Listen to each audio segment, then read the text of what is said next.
Let's talk about our journey so far. This is the sixth part of an 8-part series called The Christian Atheist. Believing in God, but living as if God doesn't exist. This is the sixth part. What have we covered so far in our first 5? Well, our journey so far, I think, has taken us, first of all, into a relationship with God. It's taken us into the heart of God as we've learned to understand God's love. It's taken us into communicating with God frequently, as we looked at prayer. It's taking us into being aware of God's comfort when we're experiencing pain. When we weren't quite sure God was fair, learning it may not be about fair, but it's about God being there with us. And we walked last week into the difficult transformation of forgiveness. That's where our journey's taken us so far. Today, we're going to look at the part of us that says, I believe in God, but there are parts of me that can't be changed. Again, I want to say this series is for anyone courageous enough to admit their hypocrisy, to admit, yes, that we are Christian atheists, but we're willing to grow in faith. I want to thank Craig Groeschel for providing us the book, the background, kind of the skeleton around which we have spent these 5 weeks together so far. I believe in God, but there are parts of me that can't be changed. Change. A 4-letter word, most of us think about it, a dirty word, right? Change is difficult. Let's be honest about it, right? Let's be honest. Change is difficult. We've even proved that in our household yesterday. But we won't say for whom. But it has something to do with a car. And, I'm admitting I have a part of that change is difficult in that process as well. We Christian atheists believe in God, but we honestly don't think, on the one hand, that we need to change, or we don't believe God can change us. Those are the two things that Christian atheists have difficulty.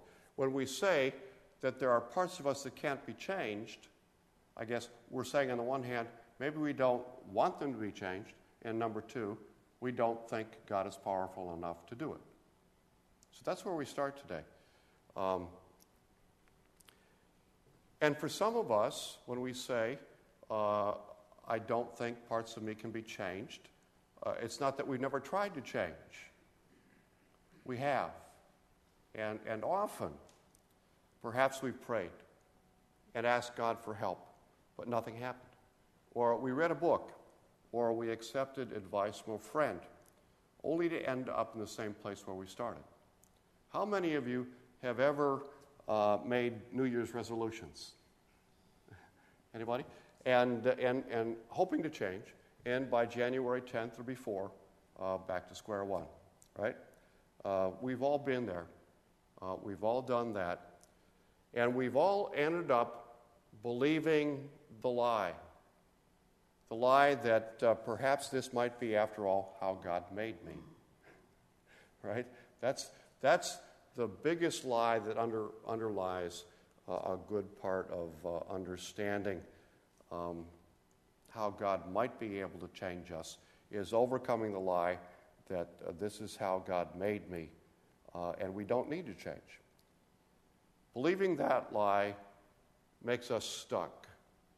We can never escape our problem if, in fact, that's the case, that this is the way God made me, and there's no reason to change, and God can't change me. And consequently, we pursue all sorts of interesting practices, like workaholism. We give all of our days, all of our hours and minutes to work. Somehow our worth is wrapped up in how much work we can produce. Alcoholism is a problem for some folks. Gambling, overeating, things that we talk about wanting to change, but never do. Other addictions, other problems, and here's where we've got audience participation. We can go down the list, and what are some issues that maybe you have had, you'd be willing to admit, or that people have had around you that have been tough to change?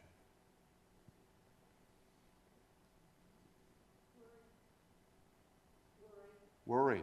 Okay, we'll talk about that next week. All sorts of things. Go ahead. Relationships. Okay. All sorts of areas in our life that can be examined for change, or that we've tried to change, or people have said, you need to change in a particular area, and you haven't been willing to see it. A quick preview in 2 parts before we get into the nitty-gritty part of our message this morning. These 2 things are, in essence, what needs to happen to help us change. The first one is we need to admit a problem. What is it in our lives that holds us hostage? Now, we can always find plenty of excuses why it isn't that big of a deal. But if we don't admit, if we won't admit, if we can't admit our problem, we can't change. That's preview number 1. Let me read our scripture from Mark chapter 10 this morning, 23 through 27.